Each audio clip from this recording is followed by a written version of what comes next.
Hello everyone and welcome back to AustinPlus, where today we are finally talking about Spider-Man Brand New Day. After 3 very chaotic multiverse team-ups, Peter Parker is back swinging through the streets of New York, completely on his own this time though. But Dustin Daniel Cretton's gritty street-level reset delivers a fresh start that is worth cheering for. And some people are saying that this tragic new chapter will probably leave our friendly neighborhood hero completely lost.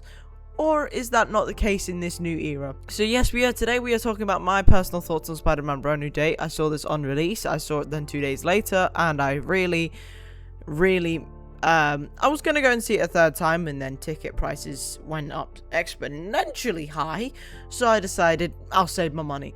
But without further ado, let's get into it. So first of all, I've got 4/5 characters that I thought were good, because there are some standout ones in this film, but all of them are still pretty decent. Honestly, to start off with, it's kind of obvious Spider-Man Peter Parker, like, no shit. The film's defining moment comes with Peter's quiet, devastating scene in his cramped apartment, where his bodily mutations first flare up alongside his grief when he first goes into that apartment. Spider-Man's character is so exhausted and utterly alone that it just Tom Holland just delivers a very hauntingly vulnerable performance as Peter in this film that it's very similar to the version we get in the Spider-Man 2 game, the Spider-Man game by Insomniac, but instead of having MJ and having anyone there, he is literally all by himself, and you see that come through. The mutation stuff is very weird, and I'll get onto that in a little bit, but the mutation stuff did really play well into this, and it did lead up to it being Man-Spider and all, but it didn't. I think when Peter breaks down on all of those scenes, he's struggling against both his physical pain and crushing psychological weight of having everything wiped from himself from everyone's memory. Now, it is Spider-Man at its absolute core. That is a gut-wrenching story, and it shows that his greatest battle isn't against supervillain, but it's against the sheer solitude of bearing the responsibility of the mask completely on his own. Now, the second character I want to talk about is a character we kind of knew was coming, but it was still nice to see Sadie Sink be revealed as Jean Grey. Yes. What an absolute performance, by the way, and how they've set up the X-Men amazingly, I want to say. Now, Sadie Sink's absolute best scene in this is a scene I'll get onto in a bit, and that moment just realizes the truth about her sister Sarah's tragic fate. And her story, Sarah Gray's story, does play into the Jean Grey origin story, and I think that's what how it brings both Peter Parker and Jean Grey together. Their grief is the turning point between them. And now their overwhelming grief unleashes a very devastating surge of telepathic power across the city within a 2-mile radius. Now, 2 miles is very long. It is an absolute, her performance is a jaw-dropping showcase of emotional raw power and then practical scale that instantly cements Jean Grey as one of the most compelling, terrifyingly tragic characters in the entire MCU. Now, as for Jean Grey as a character, I think it's a great gateway, and I can't believe I'm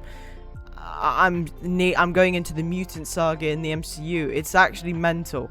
We had so many things speculated in the last 4 years? Yeah, there's so many things speculated in the last 4 years, and now we basically don't know anything other than what's already been announced by Marvel. So Jean Grey is most definitely a character we all wanted to see, and her villain arc is very fascinating, but it's the difference between being misunderstood and being a villain. And that's why I think it's a perfect gateway for Damage Control to be the other sticking point against the X-Men. And they are really going with that. The mutants are discriminated against and are dangerous storyline in the comics, which is a fantastic story as well. So, honestly, great starts, Marvel. Next character is Punisher. Punisher, honestly, I loved every line that came out of that guy's mouth. Frank Castle's highlight in this whole film is his dialogue. I mean, you have so many chase scenes, well, I think 2. You have 2 chase scenes through the streets of New York where he and Spider-Man collide on so many occasions while pursuing, obviously, high-stakes target. But John Bernthal brings such a terrifying, grounded intensity as Punisher, as he unleashes obviously typical brutal, lethal precision, as well as some amazing comedy. The dynamic is when like Castle grounds from the chaotic situation and forces to spiral bound Peter to like confront the darkness inside him.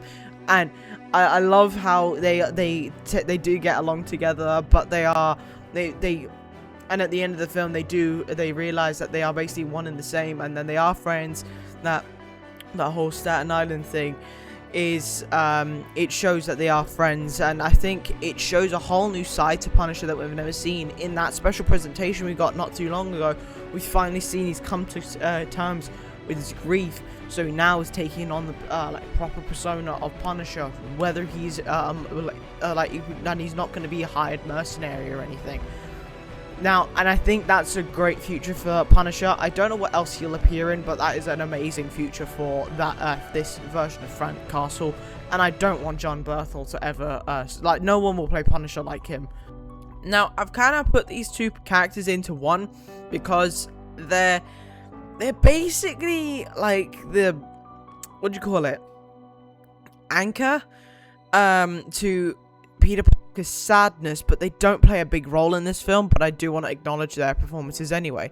The standout and obviously most heartbreaking moments are from MJ and Ned at the end of No Way Home, and then in this film we see them at their new apartment where you see Ned, MJ and her new boyfriend interact. Now that I think is seeing them thrive, being happy and completely oblivious to his presence captures the true emotional cost of what No Way Home did to all of them. And while it's hard to watch MJ move on with her life, I think without any memory of what they had built together, any scene with them together was so like, oh, you want them to get back together. And I honestly, after seeing this film twice, I don't think it's gonna happen. When they were on that rooftop, I genuinely was so confused. I was like, it's got to be Jean Grey, because I was like, there's no way she's just went, something ain't right. You know what? I think I know this bloke. It's not. I thought it was way too easy. As much as I would have accepted it, it was like way too easy. But the other thing is, the Ned scene at the end, they do remember the handshake, so I'm assuming he'll tell Ned about it all, and then he'll might understand. But the fact that MJ found out about the letter and still doesn't know anything, still was like, I don't know you, blah, blah, blah, blah, that hurt. That was like driving a knife and twisting it. That hurt. And I think that's why I put them as together, because they've gone through the same thing, but their roles aren't as big, but they still offer such a big impact. Now, to the best moments. I would say there's not many. I mean, I've accumulated many into one, or we would be here forever. But I want to make this very clear now. This film is phenomenal. I love this film. People are going to be like, because I watched No Way Home the night before, but I went to go and see Brand New Day. I watched it with my parents. They said they didn't like it. They are not die-hard Spider-Man fans. They are not die-hard Spider-Man fans. So that is why I think they are going to be like, I think No Way Home is better. If you are a die-hard Spider-Man fan and you know all of this, you will think this is better. However, a lot of people say all the stuff that we see, that was the crazy stuff in we see it all in the trailers, and so the film is not much of a surprise. I am inclined to agree with that. So I do understand why some people might be like, it's underwhelming, but you can't say that it's not a good film. Like, don't kid yourselves. Now, but the first best moment I would say is every single interaction between Punisher and Spider-Man. The dynamic between Tom Holland and John Bernthal is electric, because it pits like Spidey's selfless morality directly against Punisher's relentless lethal pragmatism. And whether they are like clashing during high-octane tactical pursuit sequences, or through like New York streets, or just locked in intense battles, their ideology-driven arguments in the shadows and like are so well crafted and scripted. And Castle acts as like the dark mirror to Peter's isolation as well, so that you can see the amazing difference between the two, but they are still basically one and the same. It is a very grounded, gritty pairing when Punisher forces a struggling, grief-stricken Peter to confront how far he's actually willing to go without losing his humanity. Obviously, it ultimately doesn't work, but you can see Punisher and Spider-Man found a common ground. And I love how Punisher is just like, Spider-Man goes, you trying to get out of fighting the Hulk? He goes, yeah.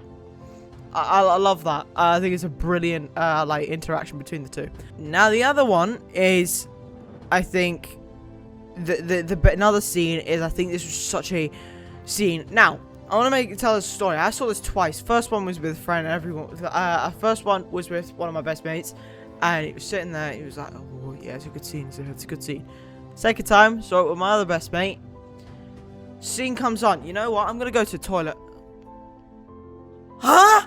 You are going to leave at the most crucial part of the film. Dumbass. I just, one thing I don't understand. And also, someone sitting two seats down had bracelets that moved every time, that clanked every time they moved. And it was like this. It was the most frustrating thing on the planet. Cinemas. Alright, honestly, cinemas are hit and miss these days. But anyway, the Jean Grey in the DODC experimentation room is a crucial and amazing scene. Sadie Sink's tragic turn as Jean Grey reaches, like, its terrifying peak when she uncovers the truth inside the Department of Damage Control facility on Roosevelt Island. I think discovering what happened to our sister Sarah inside the experimentation cell triggers a very raw, heartbreaking wave of grief that turns into an explosive amount of telepathic power. And we all know Jean Grey is an Omega level mutant, and this movie definitely shows that to no other. Now, in this film, but I want to point this out, she is still learning to use her powers. She only has a 33 feet distance grasp with her head and telepathic powers. But this one, she just went yeet. Now it's 2 miles. So I think it is it's a great character development, and shows the depth of Jean Grey's powers. And it is a stunning high stakes scene that balances tragic character depth with jaw-dropping spectacle, instantly cementing Jean Grey as, obviously, as I said, as one of the most formidable forces. Now, I want to point this out. Another thing that was said to me was that they didn't like this film because Jean Grey was in it. Okay. Why? Because it feels like we're crossing too many different paths here. I can understand that, but if you actually understand the idea around this film, you will understand that it fits in like a fucking jigsaw puzzle. You have Spider-Man, Jean Grey, both going through grief. One's going about it in the right way, one's going about it the wrong way. At the end, they come together. That is a triangle. The triangle is what solidifies this film as probably one of the best Spider-Man films ever. Oh, it's not better than TASM 1 or 2. It's not better than Tobey's. It just is, though. I'm sorry, it is. Because you have Jean Grey as one of the most Omega level threat in terms of mutants. But she literally was doing it for a good cause, and we all know Damage Control are arseholes anyway. But also, another thing is, she's grieving, and they've literally come together at the very end of the film, and Jean Grey saved Peter Parker. So anyone that says that Jean Grey shouldn't be in this film, you're wrong. I think it's a perfect way to introduce her. If they introduce more, that would be a problem. But Jean Grey, perfect, because she's one of the most misunderstood mutants. So I do agree with all this. Now, as I said earlier, another best moments is definitely Spider-Man and MJ interactions. Every single interaction between Peter and MJ carries a crushing, bittersweet, emotional weight that grounds the film's tragic core. Watching Peter force a polite smile and navigate conversations with her while knowing she has no memory of their past and moving forward with a new life is the most agonizing thing as an audience, but it's also so agonizing to witness because it's so cringy, like, oh, it's just right, it's right there. But these scenes highlight Peter's ultimate hero sacrifice and why he is just one of the best in the MCU right now. Now, he chooses to suffer through the overwhelming pain of solitude just to protect her peace and keep her safe from this dangerous world. And honestly, I would probably maybe do that as well. Maybe. I don't think I have the balls for that kind of job. Yeah, I wouldn't be signing up to be a Spider-Man, that's for sure. Now, the last stuff is all about the mutation stuff. The mutation stuff was very wishy-washy with me, but I do think it was a big highlight of this film as well. The moment Peter collapses in his apartment and wakes up to discover his powers are physically mutating is a chilling body horror masterclass. Realizing his body is changing with biological webs and heightened erratic senses, forcing him to confront, obviously, his horrifying reality that he is slowly becoming less human. And I think seeking Bruce Banner to suppress the biological shift that elevates the scene into a powerful metaphor for loss of control. The fear of his own power and like physical cost is solitary crusade. So you are losing yourself, but you're also losing your herohood, if that makes sense. So that, I think, is such a good contrast of characters. This whole film is about contrast of happy, depressed, grief, acceptance, mutating, being human, being not human, being human. It's all about juxtaposition and contrast, and that's why I, as a very analytical movie person, think this is a great film. I know other people don't. It's because they're not as analytical, which, fair enough, not everyone is, but that is just me. Now, what are the chances of a season 5? Given Spider-Man Brand New Day's massive box office trajectory and glowing critical reception as a very bold street-level reset, the chances of a 5th MCU film are virtually guaranteed, especially now. And both Marvel Studios and Sony Pictures view Tom Holland as the flagship pillar of the franchise now. Now, with producers long framing this chapter as the launchpad for a more mature adult trilogy, as long as Holland remains eager to don the suit, Spider-Man 5 is less of a question, more of an if. And more of a matter of how Peter's solitary journey unfolds after his upcoming appearances in the next Avengers movies. Which brings me right next to my next question. It's, will Spider-Man be in Doomsday or Secret Wars?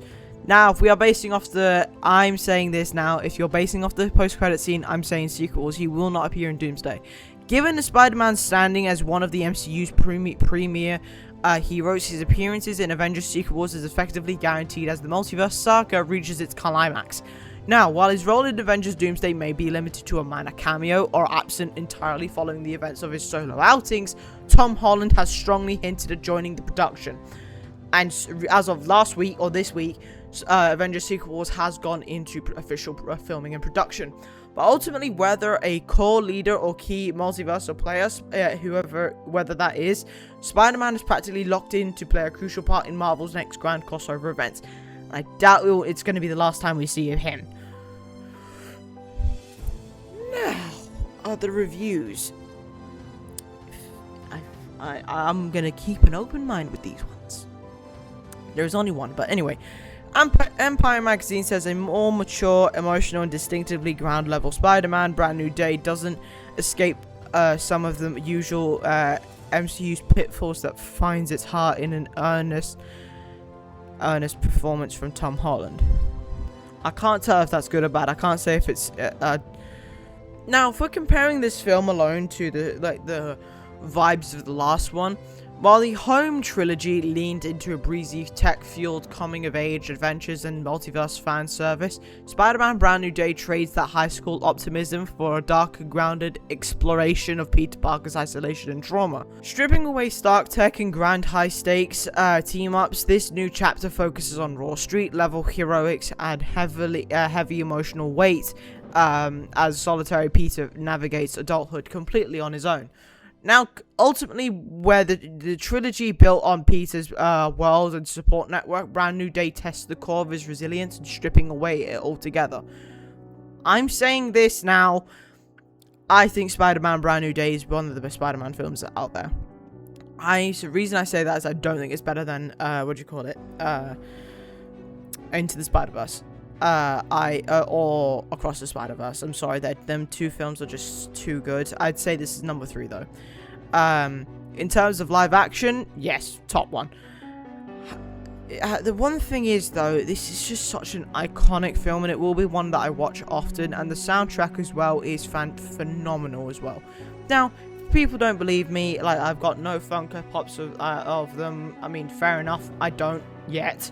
However, I do have this, and I wanted to showcase it. I got given that when I went in, and I'm so happy I did. I thought I wasn't going to get one, and now I do, and I'm so happy, and this will be getting framed as well. But ultimately, Spider-Man Brand New Day may carry the bittersweet weight of isolation and grief, but Tom Holland's powerhouse performance and Destin Daniel Cretton's thrilling street-level spectacle delivers a deeply mature, triumphant new chapter that proves why Peter Parker remains an undisputed heart of the MCU. But without further ado, folks, that's the end of today's video. I do hope you all enjoyed it, and if you did, please leave a like and subscribe and comment what else you would like to see on this channel. But I hope you have an amazing day as always, and I'll see you all in the next one. Bye. Yeah.